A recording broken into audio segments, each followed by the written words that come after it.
श्री शिवाय नमः। श्रोता भाई बहनों से केवल इतना सा निवेदन है कि जिस भूमि को, जिस मकान को, जिस जमीन को, जिस जायदाद को आप बनाना चाहते हैं, जिस प्लाट को आप निर्मित करना चाहते हैं, कई कई घर ऐसे किराए के मकान में रहते थे तो अच्छे रहते थे, जब से घर बनाया प्रवेश करा तब से रो रहे हैं। 25 बार वास्तु शास्त्री वालों को बुला लिया, उसने यहाँ से सीढ़ी तोड़ दो, यहाँ से बना दो, यहाँ बाथरूम तोड़ दो, यहाँ से बना दो, ये पीछे से रास्ता कर दो, यहाँ से बना दो। ईमानदारी से कहना, पहले के समय में क्या वास्तु शास्त्री होते थे? नहीं। घर के बुजुर्ग कहते थे यहाँ कमरा बना दे बेटा, बेटा कमरा बना देता, यहाँ रसोई घर बना दे बेटा। घर के बुजुर्ग कहते थे वहां कमरा बनता था, घर के बुजुर्ग कहते थे वहां पर भोजन बनता था। उसके बाद भी उनके घर में शांति होती थी, फिर भी उनके घर में समृद्धि होती थी, लक्ष्मी की कोई कमी नहीं होती थी। कमाते कम थे पर ऐश की जिंदगी जीते थे, सुखमय जीवन जीते थे। आज के जमाने में बेटा कमा रहा, बहू कमा रही, पोता कमा रहा, पोती कमा रही, दादा कमा रहा, सारा घर कमा रहा है, उसके बाद भी सुख और समृद्धि और शांति नहीं है, उसके बाद भी आनंद की अनुभूति नहीं है, उसके बाद भी हमेशा रोना केवल सुख का होता है। जरा सा घर में 4 लोग रह रहे हैं पर चारों के मुंह भगोने जैसे रहते हैं, एक तपेले जैसा मुंह, एक भगोने जैसा मुंह, एक थाली जैसा मुंह, एक बल्टोई जैसा मुंह, सब कोई बोलने को तैयार नहीं, क्योंकि जब जब बोले तो बर्तन की आवाज आए तो बोले ही नहीं। एक माँ बैठी टीवी के सामने, एक वहां बैठी, एक सोफे पे बैठा, बोले ही नहीं आपस में। वो सुख गया का महाराज। कई लोगों के मैसेज आते हैं, गुरुजी हम बड़े दुखी हैं, कारण क्या है? बस कारण इतना सा है कि आपने जब मकान का निर्माण कराया, वास्तु शास्त्री को बुलाया, इंजीनियर को बुलाया, सब ठेकेदार को बुलाया, सबको बुलाकर मकान, प्लाट, जमीन, जायदाद सब दिखवाया, पर आपने उस भूमि पर पद्म पुराण कहती है, धेनु मानस कहती है, स्कंद पुराण कहती है कि उस प्लाट पर आपने 3 दिन तक एक गौ माता को नहीं बांधा। 3 दिन तक एक गाय को उस प्लाट पर बांधकर चारा खिलाते, ना वास्तु शास्त्री को बुलाने की जरूरत पड़ती, ना कभी समृद्धि की, ना सुख की जरूरत पड़ती, क्योंकि गाय उस जगह से सारी इंद्रियों को आनंदित देकर सुख प्रदान कर देती है।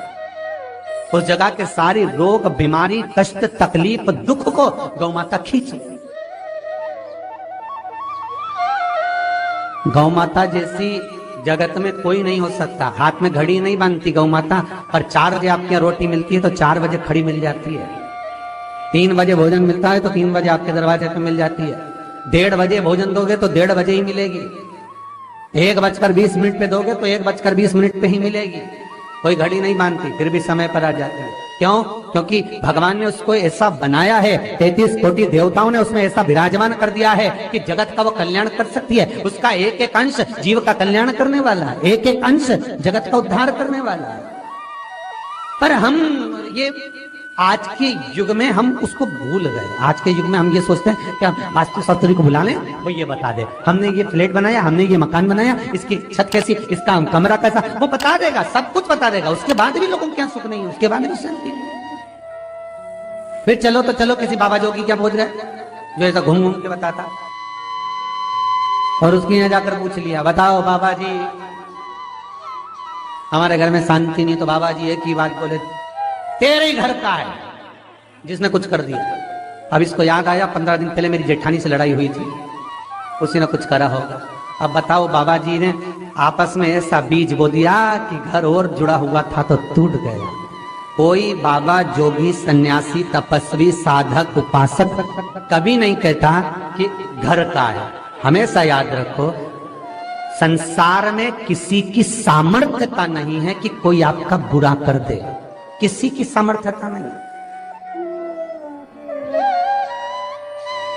संसार में किसी की सामर्थ्यता नहीं कि आपका बुरा कर दे, बस आपका बुरा आपका किया हुआ कर्म करता, कोई दूसरा नहीं कर सकता। एक नींबू गिर गया दरवाजे पे तो 14 दिन तक नींद नहीं आई। सीसीटीवी कैमरे में देखो कौन पटक के गया, मेरे को तो 3 दिन से शंका हो रही पड़ोसन। अब बताओ, जब कैमरे में देख लिया तब मालूम पड़ा बेचारा साइकिल वाला सब्जी लेके जा रहा था उसके घर पे और नींबू पॉलिथीन से टपक गया। तब सुकून मिला कि ये नींबू, तब सोई आराम से कि पड़ोसन ने कुछ नहीं किया। ना जाने किसने क्या विद्या कर दी, ना जाने कौन ने कौन सा टोना मार दिया। केवल एक दीवार ऐसी होती है जहां पर हनुमान जी का चित्र लगाया जाता है।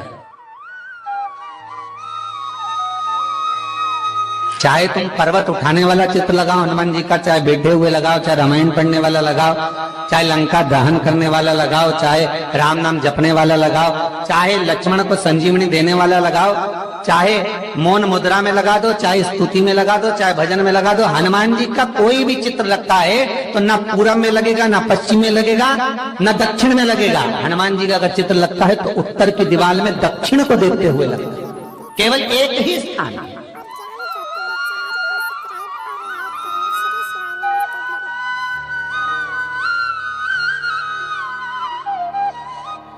जैसे पूर्वजों के चित्र को, पितरों के चित्र को, गए हुए हमारे जीवों के चित्र को दक्षिण में विराजमान किया जाता है, उसी तरह हनुमान को उत्तर में विराजमान कर कर दृष्टि दक्षिण में कर दी जाती है।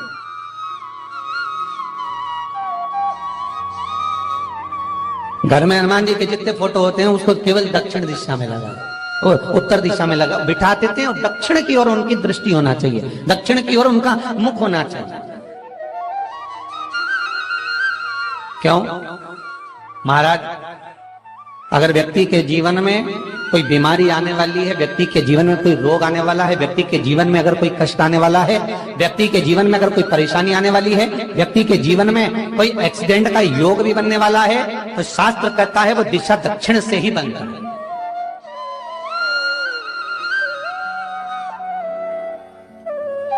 ये दक्षिण जो दिशा है ये यम की दिशा है। यहां संपूर्ण परिवार के साथ यमराज अपने आनंद में निवास करता है।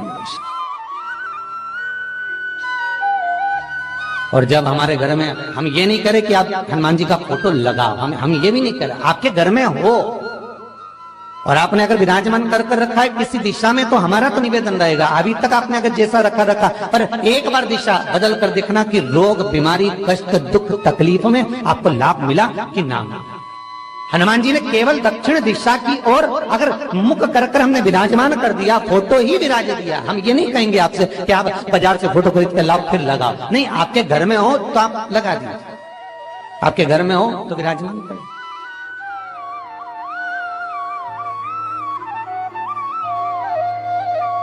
अच्छा, कितनी विपरीतता है वो भी आप जरा जानिएगा महाराज, कि शंकर भगवान के ऊपर जो जल चढ़ाया जाता है उसकी जलाधारी उत्तर में जाती है? कई लोगों को तो आज भी तुलसी उतारना तक नहीं आता कि तुलसी का दल कैसे उतारा जाता है। कई जगह तुलसी के क्यारे के नीचे शंकर जी का शिवलिंग रख दिया जाता है। महाराज नहीं है ध्यान, बस चल रहा है स्मरण।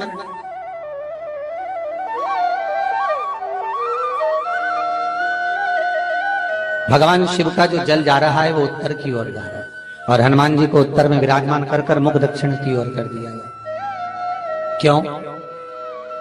प्रबल दिशाओं में उत्तर और दक्षिण, महाराज ये जो दो दिशाएं, इनको साधने के लिए कोई देवता आगे नहीं आता। अगर इन दिशाओं को कोई साधने वाला है तो केवल एक देवाधिदेव महादेव ही हो सकता है।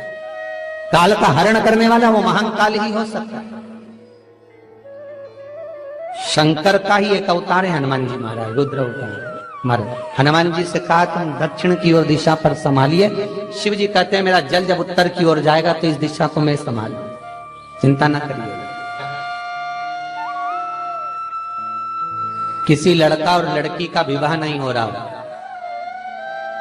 30 साल हो गए, 32 साल हो गए, 34 साल हो गए, लड़का लड़की का विवाह ही नहीं हो रहा। बहुत टेंशन है माता पिता। कोई मंगली है, कोई मांगलिक है, थोड़ा ढीले कम करो, प्लेन रखो। कोई मांगलिक है, कोई मंगल है, संबंध हो ही नहीं रहा। बहुत प्रयास कर रहे हैं, बहुत। 4 दिशा का स्मरण करिए, पूरब पश्चिम उत्तर दक्षिण का। हथेली पर आटे का दीप लगाइए, घी भर लीजिए और 4 बत्ती उसमें अलग अलग रख लीजिए महाराज। थोड़ा सा पीला चावल हल्दी में कर उसमें डाल लीजिए। जो लड़का और लड़की का विवाह करना उसी के हाथ में देना है। और देव उठनी एकादशी के दिन,